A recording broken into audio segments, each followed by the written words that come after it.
Si on regarde un triangle rectangle dont la hauteur a été abaissée du sommet où il y a l'angle droit, bien, on peut remarquer que si on donne, admettons, ici, cet angle-là, on attribue qu'il est rouge, bien, comme il fait partie du moyen triangle, ici, le triangle ABH, et c'est un angle commun à ABC, de même que les deux possèdent un autre angle isométrique qui est ici l'angle droit, de même qu'ici l'angle droit, on peut dire qu'ils sont semblables.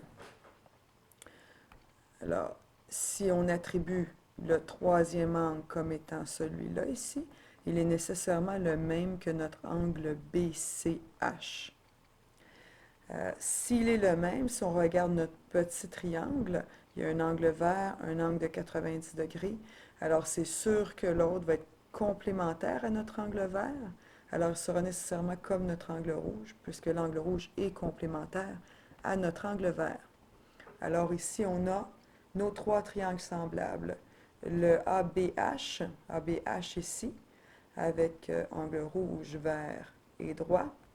Angle BHC, rouge, vert et angle droit, et le gros triangle, angle rouge, vert et l'angle droit ici. Si on veut faire des rapports entre les côtés, c'est bon à ce moment-là de dégager nos triangles. Alors, si je dégage celui-là comme ça, en fait, je vais le tourner. Oups, je vais le tourner comme ça ici. Alors, je l'assois. Alors, je place mon hypoténuse de ce côté-ci, je l'assois sur sa longue cathète.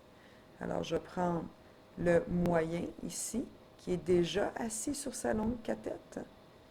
Et ensuite, je vais prendre le gros ici, qu'il va falloir que je retourne.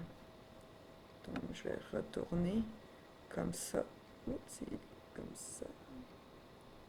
Et faire une inversion. Alors voilà, le gros qui est assis aussi sur sa longue cathète. Alors si j'attribue les bons sommets à chacun, ici, directement, on va avoir A, H, B. Ici, l'angle droit, c'est notre H ici. L'angle droit avec la petite cathète, on se retrouve avec le sommet C ici et le sommet B ici. Alors que notre gros triangle, le sommet B, c'est notre angle droit. La petite cathète est associée avec notre sommet C ici. Et le A, qui est associé à l'hypoténuse, et la longue cathète. Alors, on a nos trois triangles qui ont été ici détachés, puis à ce moment-là, on peut faire des rapports, comme par exemple, cette hypoténuse-là peut correspondre à cette hypoténuse-là, et sera dans le même rapport que la petite cathète du petit triangle et la petite cathète du moyen triangle. Alors, il faut toujours comparer dans nos proportions les triangles 2 à 2, 2 à 2, pardon. Si on compare le petit avec le moyen, toutes nos mesures feront partie des petits et du moyen. Si on compare le petit et le gros, toutes nos mesures seront prises du petit et du gros triangle. Voilà.